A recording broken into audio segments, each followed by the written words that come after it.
obviously at the Virginia Museum of the Civil War, but I will give Tom the floor because this guy too knows what he's talking about, as did our two speakers yesterday. They're going to be really hard to beat.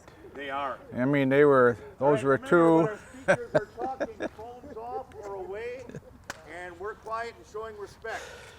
All right, respect, that's true. Well, anyway, I asked you to look at your maps this morning to just get an idea of where we were yesterday.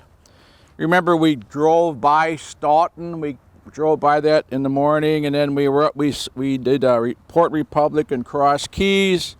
Now we're up here at Newmarket.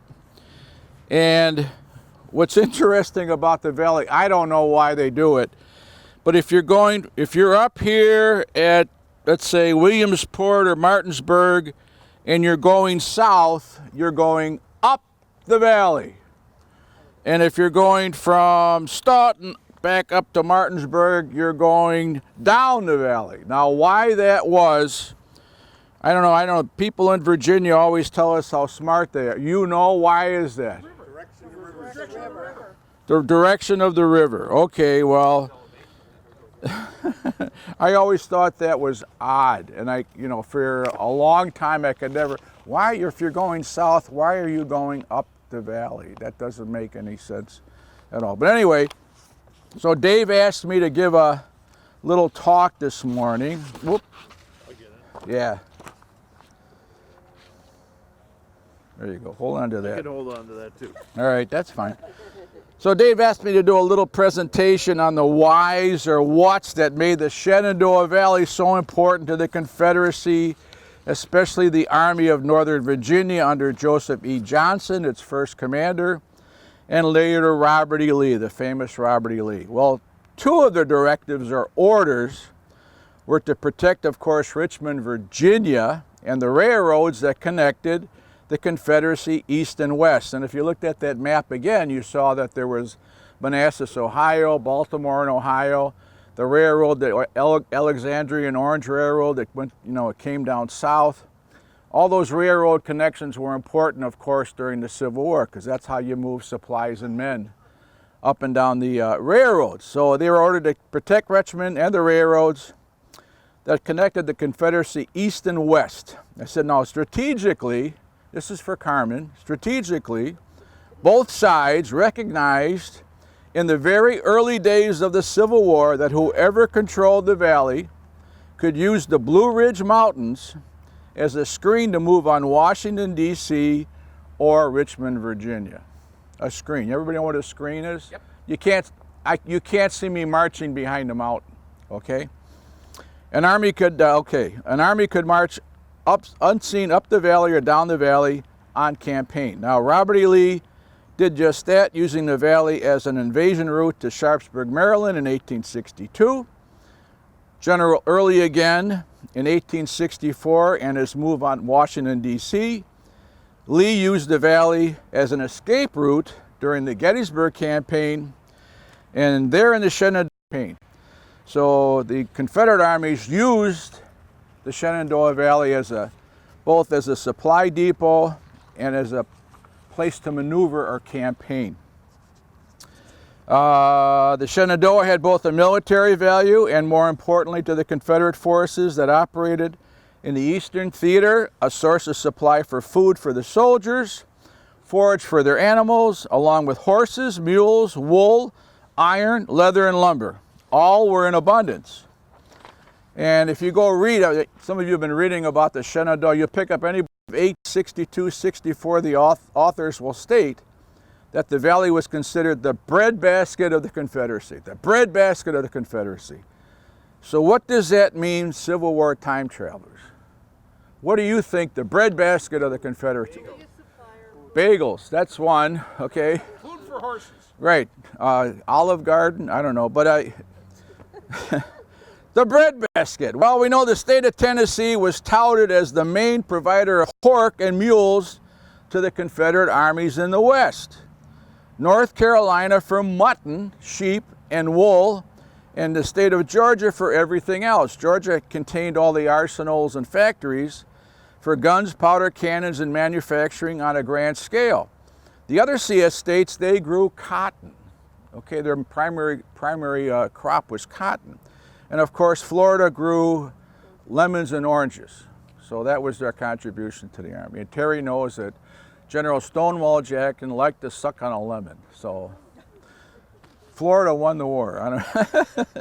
Okay, trying to find out how much came out of the valley just before and during the Civil War, I pulled out the 1860 census records. They exist, which contain, besides population numbers, items like agricultural output and farm animal production. The Shenandoah Valley, to the early settlers in this area in Virginia, was a place of plenty, protected on both sides by mountains, with rivers and streams running north and south. The soil was found to be extremely fertile, and the grass abundant and green. As you can see when we drive up and down the valley, how it's just all farm country. Everywhere you look, there's beef cattle, corn growing, everywhere. You know, and then the early settlers recognized that and they settled here. What's interesting too, Terry told me an interesting statistic, that there was only one family in the entire Shenandoah Valley that had more than 100 slaves. One family had more than 100 slaves. One. So slavery was not practiced here like they did in southern Virginia where they grew cotton and tobacco. So, what made the Shenandoah Valley the breadbasket? Well, it was wheat. Wheat, not cotton or tobacco, that gave the Shenandoah Valley its name. The breadbasket of the South. In the entire country, the valley was ranked 5th in total production of wheat, 13 million bushels annually. This is in 1860. So how many ladies here bake or men bake? How many loaves of bread with 13 million bushels of wheat give you? A lot. Okay, and cookies too. All right. How many cookies? Okay. In feed corn for the animals, it was ranked 6th in the nation. Rye for breads, 4th in the entire nation. And remember, at this time we had Illinois and Ohio and Iowa, okay? And what great, farming communities or farming states those are. Now this is just the Shenandoah Valley, 4th in the entire nation. Oats, 6th in the nation. Buckwheat for, food consumption, 1st in the entire USA. They grew more buckwheat here than anywhere else in the country. Potatoes, over 2 million bushels of potatoes. So besides wheat, corn, rye, and oats, they grew barley, peas, sweet potatoes. 1,900,000 bushels of sweet potatoes came out of the valley every year. From 1850 to 1860, the state of Virginia doubled its output of agricultural products. The Shenandoah was horse country and known for the quality of its horses raised, the Morgan, etc. Mules, oxen, beef cattle, milk cows, sheep, and hogs. Over 1,590,000 hogs were raised in Virginia in 1860. Okay? The high number of flour and grist mills to take care of all this wheat and flour and rye became a target for the Union Army. And the Union Army kept accurate records or maps of where these mills were to be found. It was that important to them strategically. Virginia had 63 woolen mills and had the largest number of foundries, iron foundries and factories in the entire South. Okay? The Confederates controlled the valley until 1864. The number of raids and skirmishes fought in this valley were 362, with 20 major battles fought in the Shenandoah Valley. With the opening campaigns of 1864, the Union armies under General Sherman and General Sheridan laid waste to both Georgia and the Shenandoah Valley. Total war came down to the people of this valley. They called it the Great Burning. A resident of Winchester, Virginia, we're going to go there I think tomorrow, called his city desolated. He said all the stock had been killed or stolen. Farm implements destroyed. Now what does that mean? So their seeders, their plows, all their tools, their cotton gins, everything had been burned. They didn't even have a shovel, all right? Everything destroyed. Labor disrupted. No more slaves, and their sons were off to war. He says, our CS currency was worthless. In other words, they had Confederate dollars. They couldn't buy anything with their money. In the 1864 campaign, this is kind of interesting, General Phil Sheridan, in his official report, said his army had captured or destroyed on that campaign 3,772 horses, 10,918 head of cattle, 12,000 sheep, 15,000 hogs, 20,397 tons of hay, 435,000 bushels of wheat, 77,200 bushels of corn. They burned 71 of those flour mills and 1,200 barns in the valley. 1,200 barns. After that, the Confederates had to get their foodstuffs out of North Carolina, their currency worthless. Farmers would not sell their goods to the CS quartermaster officers, so confiscation was the result. The Confederates demanded, or the farmers here demanded, that they be paid in Yankee dollars or gold. They would not take Confederate currency. And at that time, if they knew the quartermaster was coming through, they would hide their horses, they would hide their food, etc., etc. So what really broke the Confederacy was their national debt and their worthless money. They could no longer supply or feed the armies. The Shenandoah Valley would take years to recover it, sometimes after 1870, before they even started to be able to grow crops again. And the people there never forgave Sheridan and his men for what they felt was an unjust attack on civilians and private property. Besides taking all of their hogs and horses and their wheat and everything else, they went through the houses and took all the food they had in the house. So all their canned vegetables, all their canned fruits, whatever hams they had, whatever flours they had in the house, and anything else they wanted, they took those too. And they left the women and children hungry. So the people in the valley never, even to this day, they do not forgive General Sheridan. But it did shorten the war for the Yankees. It did shorten the war, because the Confederates, you talk about strategy, now they had to get their food out of North Carolina, and the Shenandoah Valley was no longer able to supply Robert E. Lee and his armies. At that time, we're under siege at Petersburg and Richmond, Virginia. So that was my talk. Thank you very much. Have a question? Always repeat this for the camera. What? The question. Always repeat this for what the people say. For the camera. Okay, go ahead. All right. You said 20 major battles were in the valley. In the valley. Would Port Republic? Yes. So those do count. Yeah, those are major battles. And then that skirmish, like at Harrisonburg, we talked about, where the cavalry came around the corner and they shot the cannon down the road. That would be considered a skirmish. Okay, or they had the two artillery pieces at the bottom of the bridge, that crossed the North River. That would be considered a skirmish, or like what they call an action. Okay, so there were 362 of those type of actions, in the valley, and 20 major battles. Yes. No, I just wanted to say 1 bushel of wheat equals 42 pounds, or will make 42 pounds of white flour. Wow. Okay, so Repeat that for the the 1 bushel of wheat will make 42 pounds of flour, which would make how many loaves of bread? Well, it depends on what kind of bread you're making. Yeah. So let's say you're making cinnamon raisin apple or something. Talk about that one stone. I know they will too, but do that to prime people up a little bit.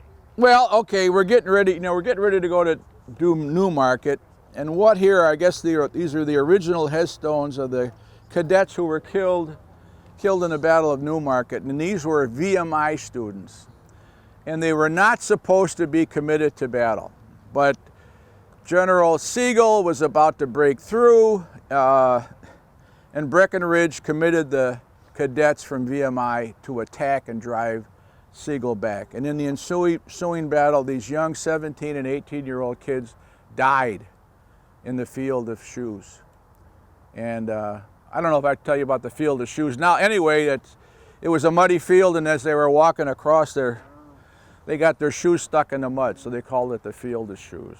But yeah. How long and how wide is the Shenandoah? Oh, I got that for you. I was gonna. How long and how wide is the Shenandoah Valley? I'm glad you asked.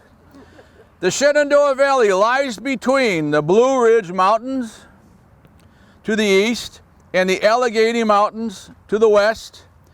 It stretches approximately 200 miles from Harper's Ferry in the north, or down the valley, north, Harper's Ferry, West Virginia, to Roanoke, Virginia, that way. Okay, Roanoke, Virginia. Now, at its widest part, the Shenandoah Valley is 40 miles wide. Its shortest, width is 25. And it's kind of interesting. You had the old timers writing books in the 1860s, and you had people writing books today. And they say some people say it goes from Stoughton up to Winchester, and some people it goes from Roanoke all the way down or up to Martinsburg. So it's between 140 and 200 miles, but the accepted distance is 200 miles and 25 miles to 40 miles this way. So it's quite a valley, Well, they produced a lot of stuff. I just wondered how big they were. Well, it was interesting, like we traveled here today, like every inch, every square foot of this valley is covered with fields.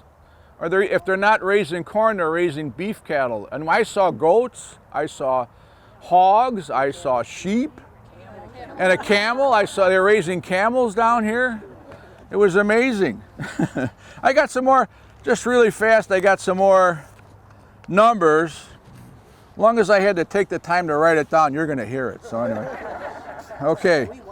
All right, you want to. Okay, 5th largest producer of wheat in the entire nation, 13 million bushels. Indian corn or feed corn, 38,400,000 bushels.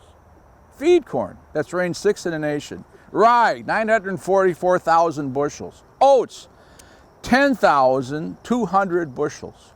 Barley, 68,000 bushels. Buckwheat, 478,000 bushels. Peas and beans, 515,000 bushels. Irish potatoes, 2,292,000 bushels of Irish potatoes. So what is that? Are those Great.